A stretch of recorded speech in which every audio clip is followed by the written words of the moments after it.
ప్రియ భగవద్బంధువులారా, నిన్నటి రోజున వాల్మీకి భగవానుడికి నారదుల వారు సంక్షేప రామాయణాన్ని అందించారు అని తెలుసుకున్నాం కదా.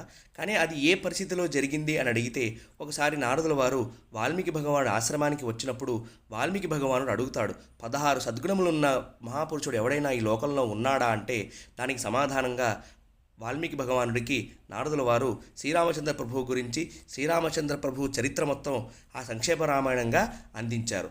ఆ తర్వాత వాల్మీకి భగవానుడు తమసా నదీ తీరానికి వెళ్ళినప్పుడు అక్కడ ఒక బోయవాడు ఒక క్రౌంచ పక్షి జంటలో ఒక మగపక్షిని సంహరిస్తే ఆయన నోటి వెంట నుండి అప్రయత్నంగా ఒక శ్లోకం వస్తుంది. మానిషాద ప్రతిష్టాంతం అగమ శాశ్వతి సమ యత్క్రౌంచ మిథునాదేకం అవధి కామమోహితం.